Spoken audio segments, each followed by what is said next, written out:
Kia ora koutou, nau mai, haere mai. Thanks very much for joining us this afternoon. I'm Jane, I'm your presenter. I'm a dairy farmer in Greytown, and I've been working at Farm Focus now for 3 years. The topic of this presentation is preparing for the end of the financial year for the dairy sector. It will be recorded for future reference. And a copy of this webinar will be sent to you in about a week's time. The webinar will run for about 45 minutes. If you've got any questions whatsoever throughout the webinar, please put them in the chat box and I will address them at the end. So the aim of today's presentation is to, by the end of this webinar, for you to have a clear checklist to make the end of the financial year transfer to your accountant seamless. I'm also going to point out a few reports you can review to see how your business has tracked for the 24-25 season. The end of the year processing helps you start your new financial year on the right foot. Accurate and complete data means your accountant can create more precise reports and end of financial year documents. So at the end of the financial year, I always ask myself 6 key questions, and they're outlined here on the slide. Now, I'm not going to read these out because I'm going to do a deeper dive into each of these questions in this webinar. So let's just kick things off. What I'm going to do is I'm now going to move to the demonstration database. And obviously, I'm going to be using the dairy demo for this webinar. And I'm just taking my face off now so that we can concentrate on the dairy demo. So first of all, best to kick things off with a bit of housekeeping. First of all, you need to check that your accountant is invited onto your Farm Focus file with organisational admin access. To do that, just come along to your settings cog here and go into users and workspaces and into workspaces.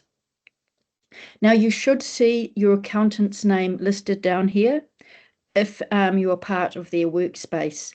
This is a demonstration database. It doesn't belong to any workspaces, so no names are listed. But hopefully on your database, your accountant's name will be listed here.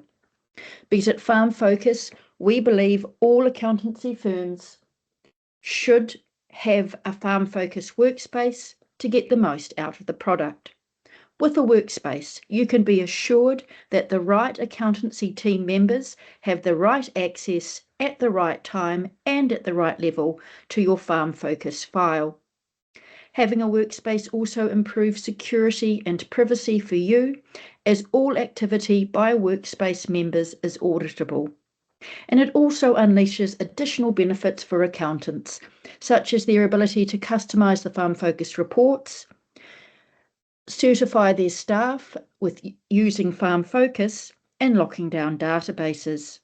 So if your accountant has requested you join their workspace, please do so after, of course, you've read and agreed the terms and conditions.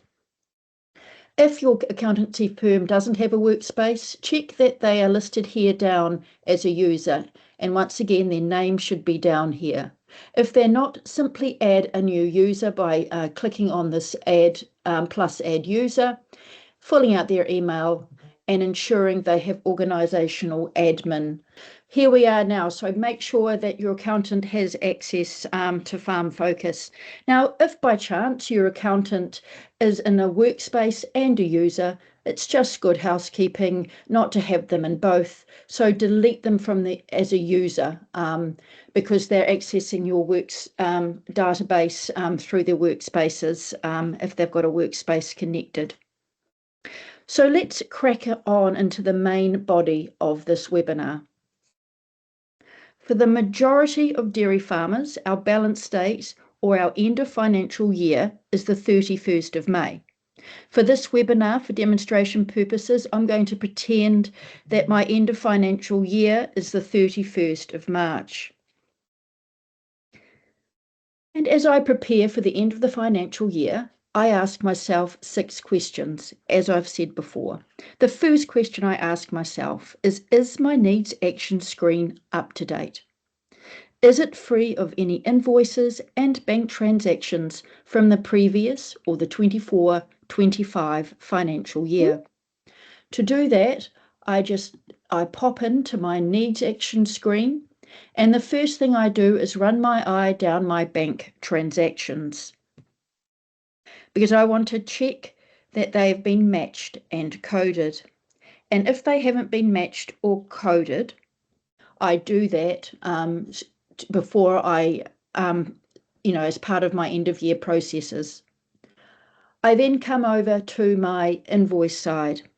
And once again, I check if there are any invoices from the previous financial year or the 24-25 financial year sitting in my invoices here.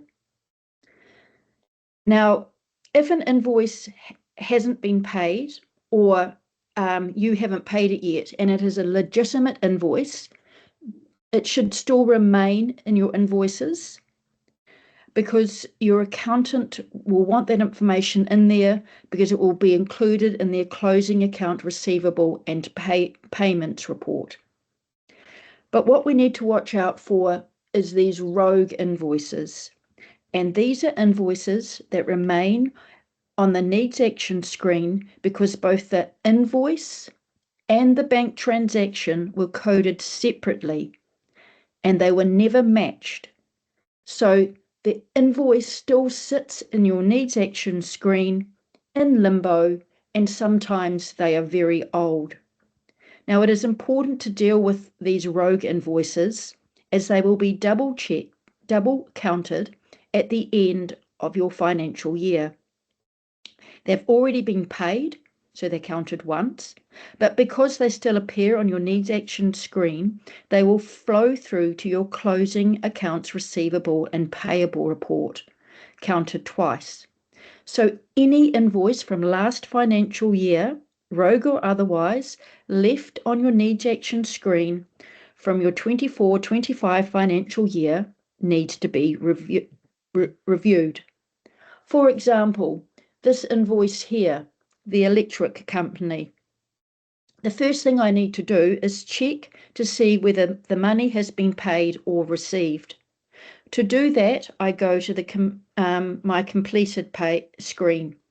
So I clip into here into my completed, and then I look down this financial year in transactions and I try to find it. Or I find it. I could search here, use this drop down to search by other party, or I could simply search by the dollar value of it, which in this case was 2585.78, and here it is here. This electricity invoice was paid in December. I know it's been paid because it's my completed page, even though the invoice is still sitting in my needs action screen. So what I have done is I have coded my bank transaction rather than matching it to the invoice in my needs action page. So what do? I can tell the transaction has been locked into a GST return, which means it's been filed with the IRD. So how I approach this will depend on whether you are payment basis or invoice basis for GST. If you are invoice basis for GST, please contact our customer success team for assistance, because there are additional steps you need to take. But if you're a payment basis for GST, which is the vast majority of our clients, you need to delete this invoice. But before you delete it, do save any important attachments to the transaction on the completed page. To do that, you simply go into the invoice, come up to this paperclip here, open up the invoice, download it, and then upload it into your completed screen. But what you need to always double check is that you have deleted it from your needs action screen. So the second question I ask myself are my income and expenses in the correct financial year? To ensure items are in the correct financial year, the invoice date needs to be allocated to the correct financial year. So it's the invoice date that dictates which financial year a service belongs. Now, with the majority of farming businesses, we generally pay for a service the month following the actual event. For example, your May PGG rights and purchases are not paid until the 20th of June. These events cross between financial years and should be an expense in the year it happened and not the year it was paid. If you use the invoice scanner connectors or upload CSV files, then Farm Focus will automatically be picking up the correct invoice date from the invoice itself and auto-populating it into the correct financial year. Now, if you don't use these tools, and we recommend you do, you need to check the invoice date is in the correct financial year. To do this, you go to your completed page. I'm just going to get rid of that search I did. Into the transaction page, and then you need to look at the month post your end of financial year. To do that, click on the invoice date here, and it will sort by invoice date. And you can now see all my April transactions. And what I do is I just simply run my eye down these transactions to check the invoice date is in the year an event happened and not the year it was paid. For example, this breeding company invoice, this transaction here, it was for a herd test. Now, I know that herd test was undertaken last financial year in March. So this expense should be recorded in the 24-25 financial year. Because remembering that at the end of financial year accounts, the service needs to be shown in the year it occurred and not the year it was paid. So I need to change the invoice date for this. So I come along here to my 3 magical dots and I click on those and I add an invoice date. And I add my invoice date in my last financial year. And remembering, I'm pretending that my financial year was 31st of March, and I apply. And now that breeding company invoice is sitting in the correct financial year. Now, if a transaction has an invoice on it, and the invoice is in the has got the incorrect date listed, you don't get the chance, or there's no 3 magical dots here.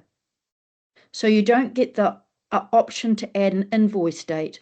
What you need to do is open the invoice, go to the matched invoice itself and change the date up here in your header to last financial year and then save.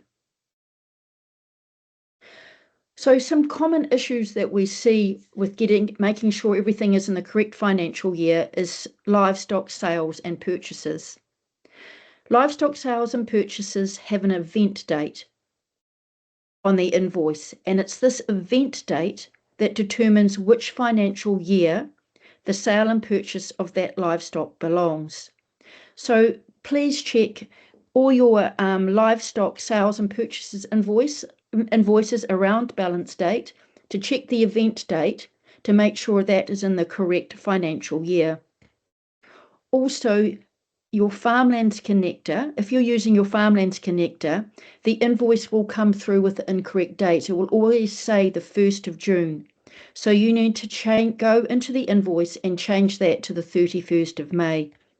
And finally, if you're a Fonterra supplier, for your milk production, please don't make any changes to the invoice date of that.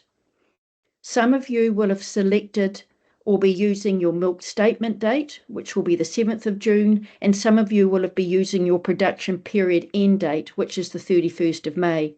Now, whichever way you've chosen to go, don't change it, just be consistent, and your accountant will be able to review that for you.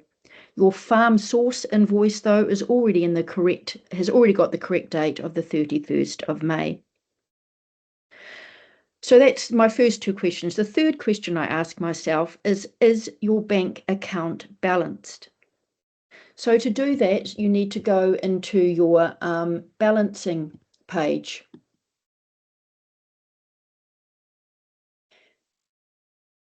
Because what we're trying to do is check that our farm focus balance aligns with your bank balance on the last day of the financial year. If you use bank feeds, your balances should automatically match. But to check it, just come into your balancing page and come and see where this green line is here. This tells you where you're balanced. So this database is balanced to the 30th of April. Now we're pretending our balance date's the 31st of March. So happy days, we're balanced on our last day of our financial year. If you weren't balanced, it could be because you've got some uncoded bank transactions. Everything needs to be coded to be balanced. The other two issues that that will be potentially causing your unbalancing is that you may have in error deleted a bank transaction. If you've deleted a bank transaction, you'll find it here under deleted. And you'll just need to come along here to these three magical dots and restore the transaction. Now, the other reason you might not be balanced is because you may have manually added a transaction using the plus record function on the needs action page. And if you've done that, it will say manual entry down here. Now, this, remembering, is a demonstration database. Everything in this database is made up, and so it's all been manually entered. But if you're using bank feeds, it will say bank feed, bank feed, bank feed, and so any manual entry will be easily identifiable. If you're not using bank feeds and you have a manual bank account, you will need to manually enter the bank balance at the end of each month from your bank statements. And if you go and find out or work out that you're completely unbalanced in your farm focus accounts, please give our help centre a call because they'll happily work with you to make sure you're balanced. But do ensure that you're balanced up until your end of financial year. So the next question I ask myself is, do I need to correct any coding? Now, ensuring your coding is accurate, at least at a high level, is fundamental to ensuring accurate reports for business decisions. Now, there are two main types of coding errors we find. The first one is inconsistent coding, and the second is incorrect GST treatment. So when it comes to inconsistent coding, you come and we'll look at that in the completed page here. And what we're asking you to do is run your eye down to ensure items have been coded correctly. Now, providing you don't change the GST treatment, like changing something from business to personal, you can change your codes or your coding whenever you like, as much as you like, even if the transaction has been filed with the IRD. So to do that, you go into your completed page, you go into your coded lines, and then you use this drop-down arrow here to sort by codes. And then you just simply run your eye down here and make sure that everything makes sense for your coding.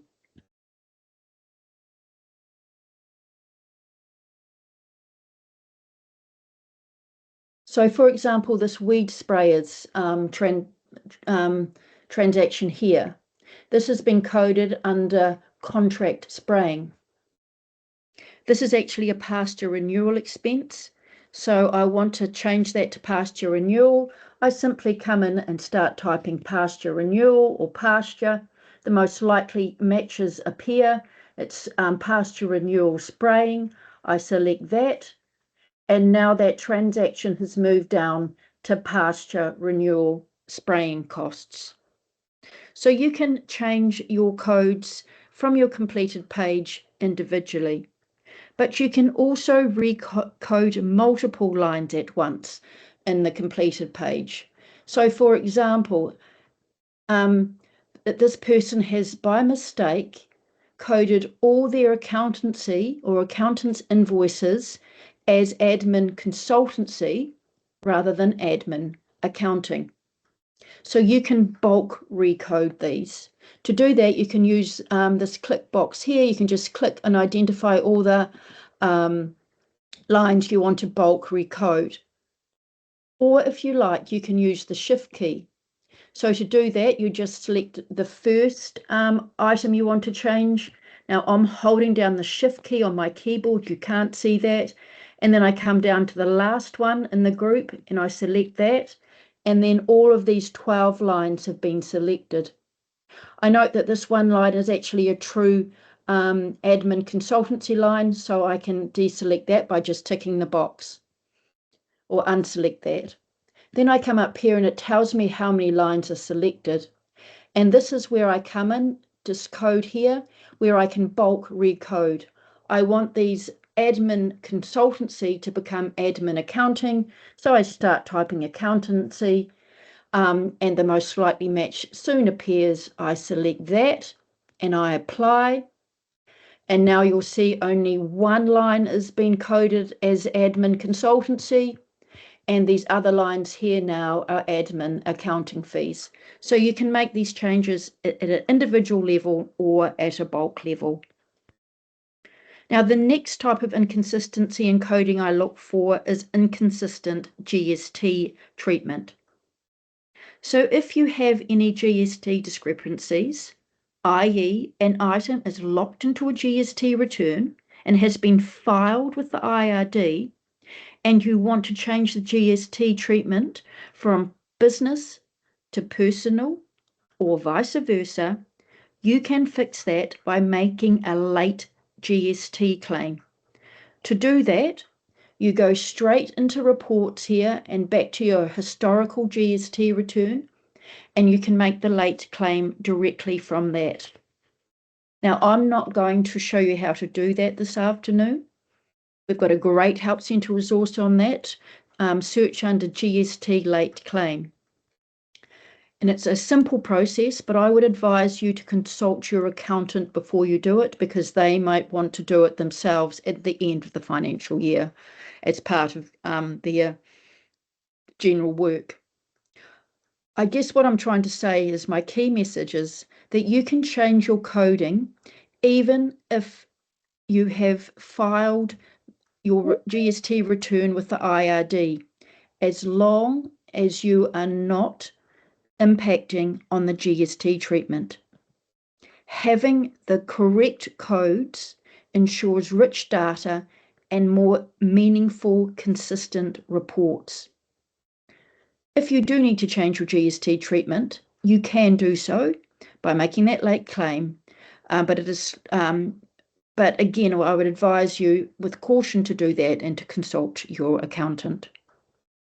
So the fifth question I ask myself come the end of the financial year is, have I electronically attached all my key documents to Farm Focus? Now, in an ideal world, you would have invoices attached to the majority of your bank transactions.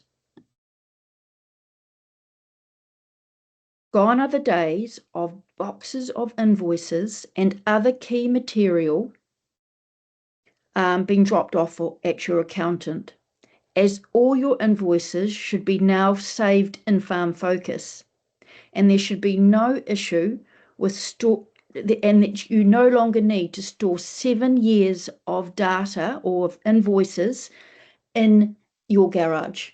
My garage has not, you don't want to have all that paper sitting in your garage any longer. It all should be online here in Farm Focus. So what I tend to do is I come into my completed report under transactions and I run my eye down here, and ideally I'm going to see an attachment on just about all of my transactions. And if there isn't an attachment and I consider it important, I will go and find that invoice and attach it, and I can attach it retrospectively. Now, if you're not using connectors or the invoice scanner, then this might be a bridge too far. But maybe it could be a goal for you for next year to start using the invoice scanner, as it does make your life a lot easier for you and your accountant. And if you're someone who hasn't been using the invoice scanner, go into the Help Centre, search Invoice Scanner. There's a really good explainer video on how to train and use the invoice scanner. So please go and have a go. Once more, you can attach as many attachments as you like onto a transaction. And again, as I said, you can do it retrospectively. So how do you do that? Well, if you've got an electronic copy of the invoice, all you need to do is just come into it, come up here into the paperclip and select browse, or drag and drop the invoice here. If you have a paper copy of the invoice, you can use the take a photo feature on your smartphone. So what I'm going to do is I'm just going to show you how you can do that. I'm using the example of an iPhone, but it's a similar on an Android phone. So what you need to do is go to your completed page, go up to transactions,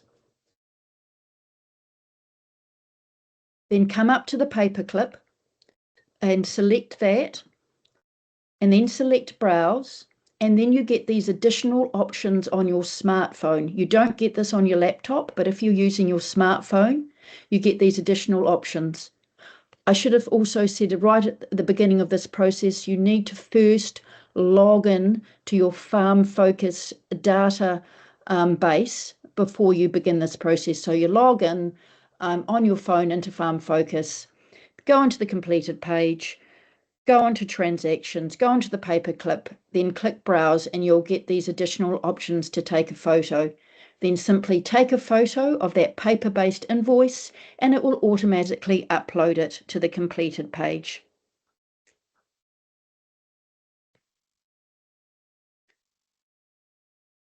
So what I do in my completed page when I'm doing my checks to make sure I've got these invoices attached, I always double check all my dividend statements and make sure I have attached a dividend statement to all my dividend payments, because we know your accountant will want to see all your dividend statements. I also double check that I have attached an invoice to any capital purchases I've made over $1,000. Again, you know that your accountant will want to see that an invoice for those capital purchases. And by the way, if I have made a capital purchase during the financial year, I always then enter it into my asset register, and your asset register in Farm Focus is found under Vault Asset Register, and then you just simply select plus add an asset and then fill out the information here. Now the asset register on Farm Focus does not calculate depreciation. That is what your accountant takes care of when they're doing your general ledger. But it is worth registering all your new assets purchased or sold during the financial year and slowly building up this asset register.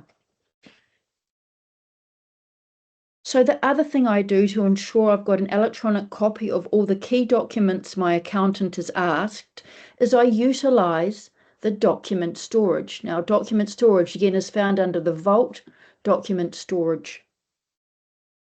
Now, the document storage is an amazing tool that has been underutilized in Farm Focus. Your document storage is basically like an electronic filing system. You can save all your farm-related information here, whether it be your soil tests, environmental plans, farm maps, etc. It doesn't need to be finance related.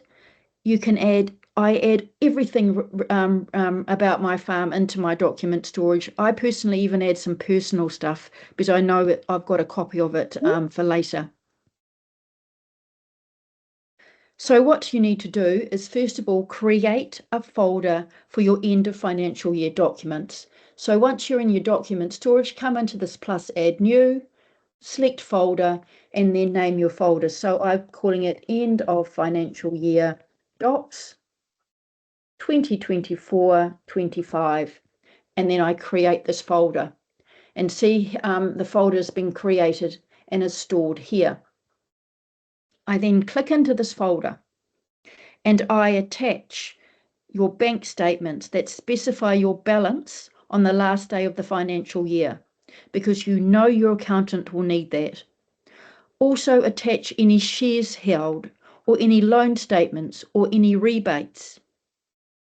Make any insurance information and any other additional material your accountant may request.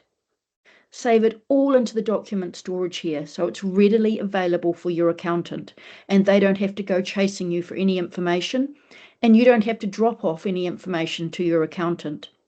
Finally, I actually also write a few bullet points about my 24-25 season, like whether it's been wet or whether I've had poor growth in spring or I've employed a new farm worker, or anything relevant to my farm in that financial year. I save it as a PDF and then I attach it to my document storage. That way, when I look back in years to come, it will jog my memory if I can't explain, anything unusual in my accounts for that financial year. And don't forget, of course, to tell your accountant that all your end of financial year material is now saved in Farm Focus in the document storage. Now, just while I'm here, I use my document storage consistently throughout the year. So, for example, if you've purchased a new tractor or any other sort of vehicle or whatever, I always attach the hire purchase agreement, any documentation about the special glass that's in in my tractor, or the serial numbers of my tractor. And I save that. I've created a folder called Vehicles, Tractor, and I just save the information in there. If I've got a new lease agreement, I attach all my legal documents, the lease agreement itself, and any other related material in a folder that I've created called Lease Blocks. And then I create a subfolder for my different lease blocks. If I've got any rental properties, I attach the tenancy agreements, the bond forms, pictures of the house at the start of the tenancy, and then again when I've undertaken an inspection. So everything that I need about my farming business is sitting in Farm Focus. If I make an insurance claim, I add my insurance claim form, pictures of the damage, and any pertinent information or conversation I may have had or that I've documented with my insurance broker. I save that all under a file I've created called Insurance. Now, to save these documents, all you need to do is come back up here to the plus add new. Instead of creating a folder, select File, Upload. And if you're using a smartphone, you can also take a picture of the paper-based information as well, and it will upload directly into your document storage. So the sixth and final question I ask myself when I'm preparing my account for the end of financial year is I ask myself whether my closing livestock tallies are correct. So to do that, I need to go into my livestock grid, which I find under Plan here, Livestock, and I go back into my 24-25 financial year. And the first thing I do is I run my eye down my closing numbers here, my year-end numbers, to see if they are correct. Now, from an accountant's perspective, having an accurate livestock reconciliation Prepared in Farm Focus makes their lives a lot easier. It's much better for you, the farmer, to document your actual numbers than have your accountant do it for you from their office. Even in a farming business, completing an accurate stock rec is critical, as it allows the accountant to prepare accurate financial statements and review your livestock valuation options. Your livestock should be treated as inventory, especially now when they are so valuable. If your closing numbers are different to your opening numbers, then that will pull through into your P&L or your profit and loss. So they need to be correct. Now, most farmers use Minder or MyHerd to get their closing numbers. It is also important that they are checked against actual stock counts. So let's have a quick tour of our livestock grid and Farm Focus. First of all, you can see it runs for a full 12 months, and these are our actual movements over the 12-month period. When you're entering data into a livestock grid, these here are stock quantities. I've got my opening numbers here, I've got my year-end numbers, and then I've got my aged up numbers. Here are my stock classes. When I use this drop-down arrow, here are my stock events. I've got my financial and my non-financial events. A stock rec starts with your opening numbers, and these flow through from your closing numbers from last financial year. Then you add your births and your purchases, subtract your sales and your deaths, and you end up with your year-end numbers. And then those are aged up to be your closing aged up numbers. So let's briefly talk about the aging process. Stock, for accountancy purposes, stock age up on balance date. So each stock class or age group stay in that class all year until balance date, and then they age up. So it's calf, calf, calf, calf, calf, and then on balance date, that calf becomes a 1-year-old heifer. Also, when I'm looking at my livestock grid, we recommend you adopt the KISS principle. Keep it simple, silly, or stupid. So don't have too many stock classes. Otherwise, it can get really complicated to manage, especially for the aging process. So let's quickly review and update this livestock grid to get it ready for the accountant. So the first thing I would do is I would check my opening numbers. Are they correct? Now, we know our opening numbers are our closing numbers from the prior year. So if you're not confident that your opening numbers are correct, go back to your end of financial year accounts from your 23-24 financial year that you'd have got from your accountant. Open those up and look for the closing numbers, stock numbers you gave your accountant, because they should be your opening numbers for this financial year. And if they're not the same, you can quickly and easily change them by just clicking into the opening numbers anywhere on this column. This module appears, and then you can just quickly change these numbers right here and select Save. So that number here is changed. I've got this little red line here. It's just alerting me that my closing numbers are different to my opening numbers. That's more for my accountant's benefit than me. It makes no difference. Now, the other thing to be aware of is that there should be no calves in your opening numbers, because calves are either born during the year and they age up at the end of the year, so your opening numbers should have no calves. And there should be no negative numbers in your opening or closing numbers. You can't have negative livestock numbers. Remembering these are your quantities that you're adding in here, so you can't have negative quantity of livestock. So once you've got the correct opening numbers, I would just work methodically down each stock class. So for my mixed age cows, my 2-year-old heifers, and my 1-year-old heifers, for these stock classes, you're going to be naturally entering your sales and purchases or your financial events as the year progresses, because money has physically come in or out of your account, and you'll be forced to code these.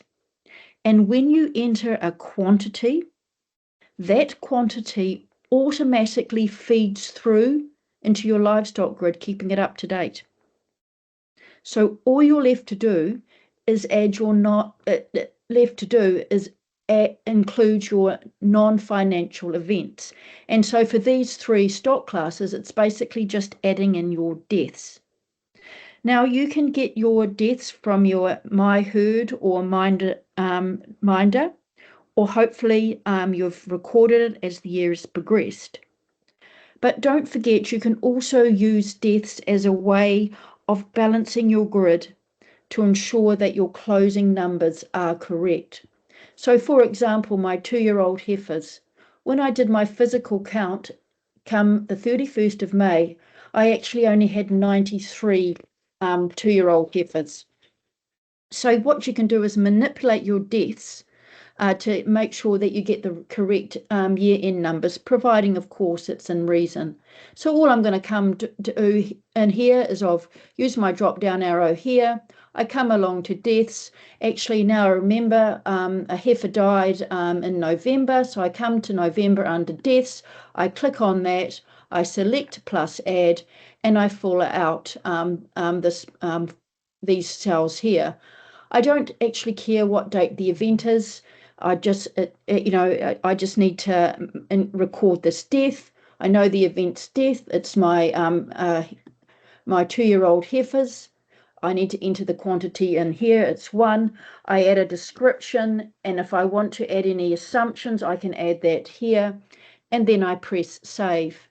So now this death has appeared, and now my end of year numbers for my 2-year-old heifers is correct. When it comes to your calves, ideally you would be entering your births as they happen. But we know we don't live in the ideal world, and you can enter your births retrospectively. Personally, I add all my births post calving. I simply, for my heifers, know how many heifers I have kept. And then I just simply add those as births. So for example, in this farm, they've kept 101 heifer calves, and they were born during calving. I'm just going to simply birth them all in August. My detailed notes are held in my minder or my herd. I'm just going to be entering the births in August. It's okay to be doing this for accountancy purposes. So I come in and my Venter's birth, it's heifer calves. Now we do have this extra field here for births. We've got to enter our parent code. Simply just put in mixed age cows. Now this parent code is mainly been there for our sheep and beef sector, so they can calculate their lambing percentages. But for the dairy sector, just add mixed age cows, and then you need to enter the quantity. I've got 101 heifer calves in my running around in my paddock. I can add a description here and some notes if I want to, and then I save. So now here I've got my 101 heifers, and you can see now I've got my 101 heifers here, and they are aging up to become 1-year-old heifers. So my heifer calves have aged up to become 1-year-old heifers. Now, if I wanted to, if there was some deaths during the financial year, I could add those as well under deaths here.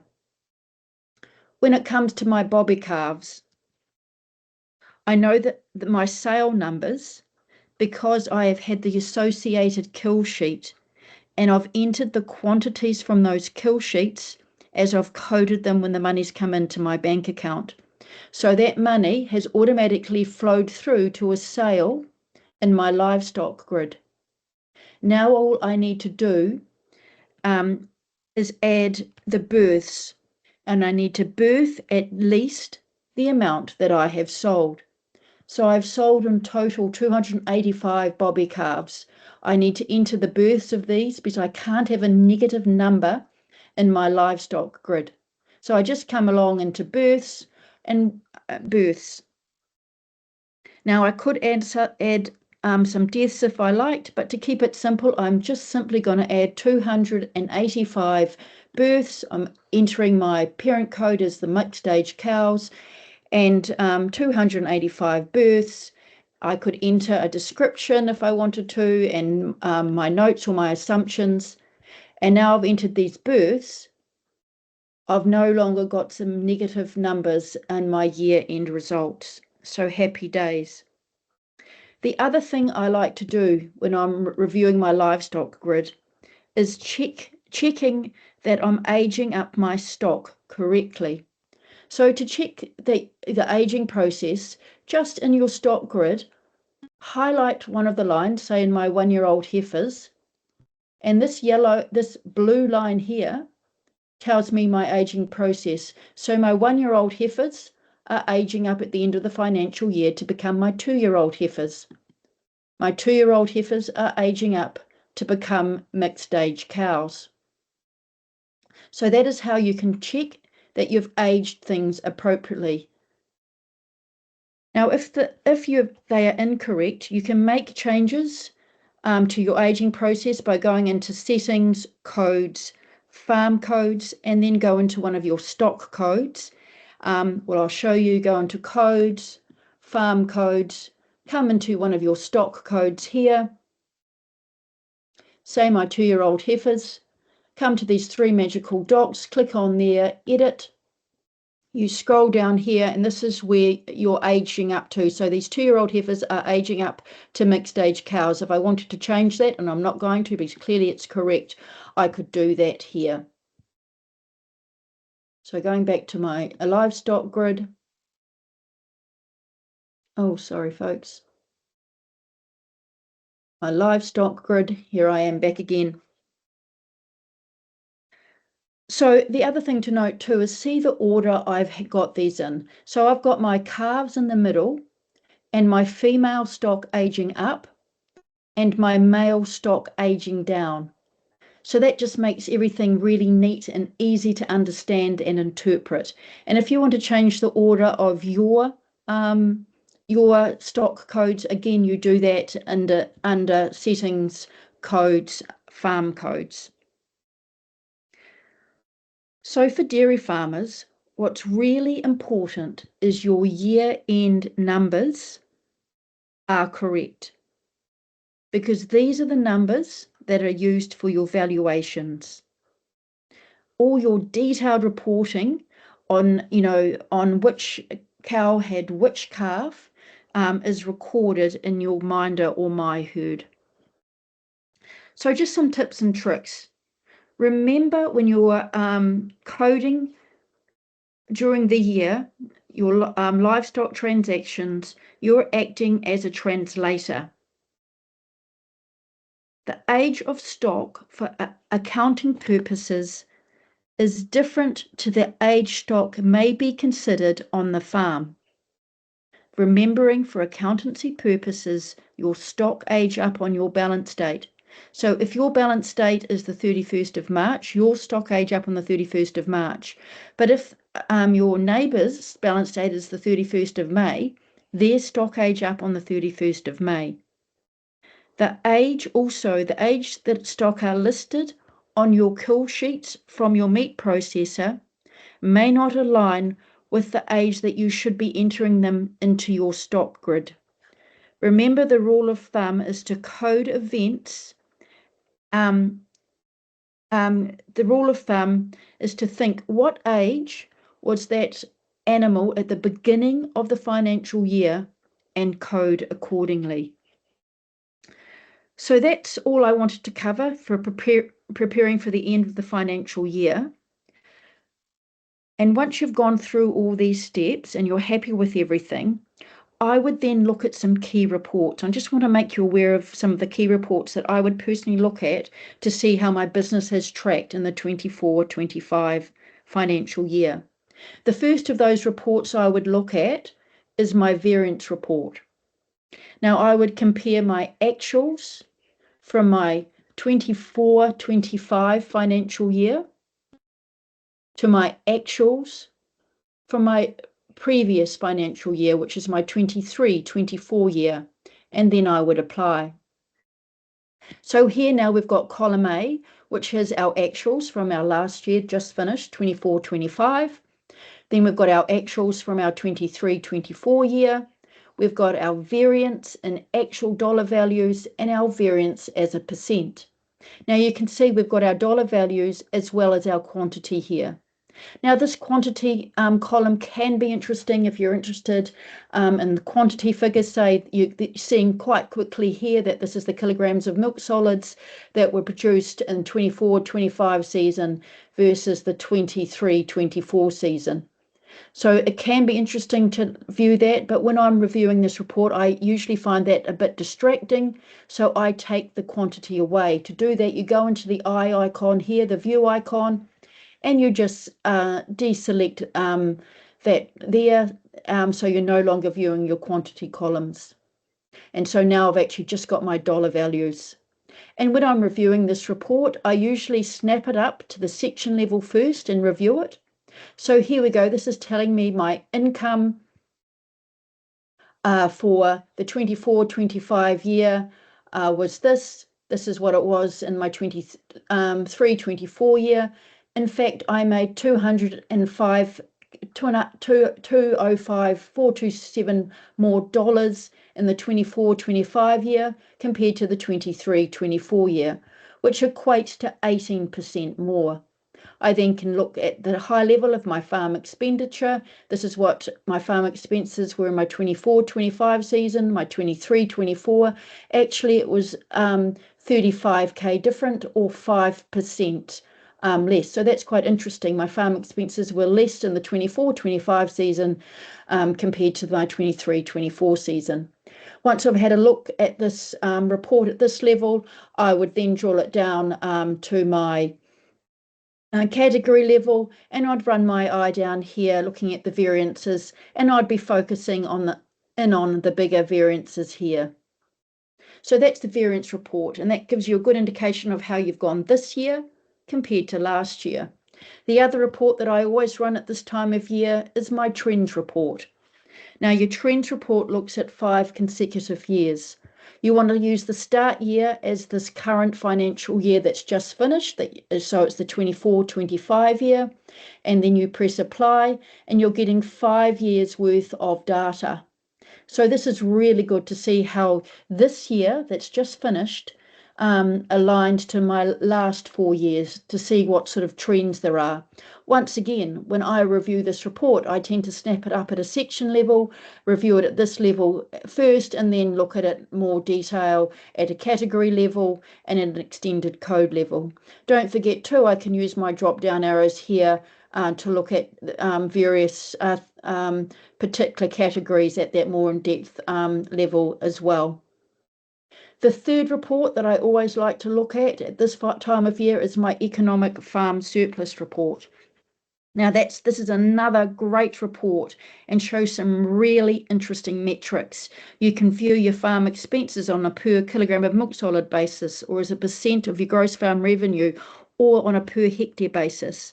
So go on and have a look at your economic farm surplus report, and also run your profit and loss report.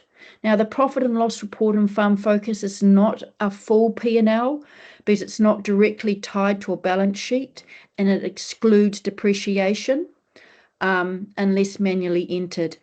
That said, it still is very valuable, and it's especially important for calculating your gross profit margin.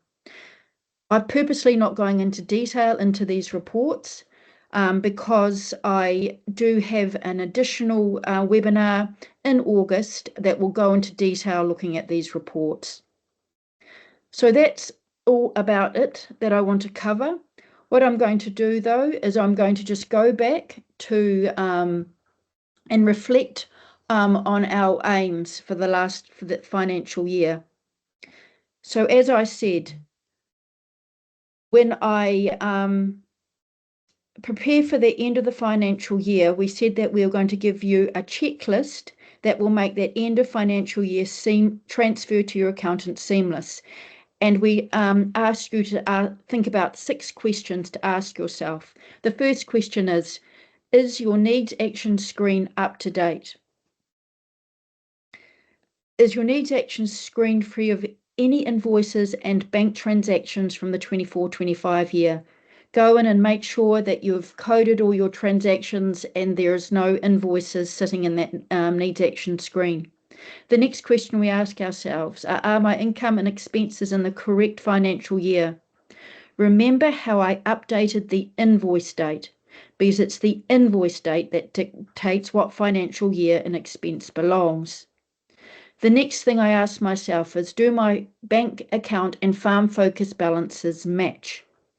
Remember how I went into the balancing page and the green line showed me where I was balanced to?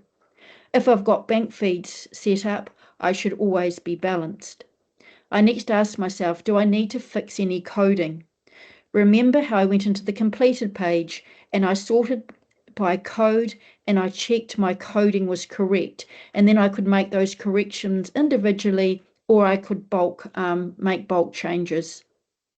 I then went and checked that I had attached all key documents electronically into Farm Focus, because gone are the days of needing to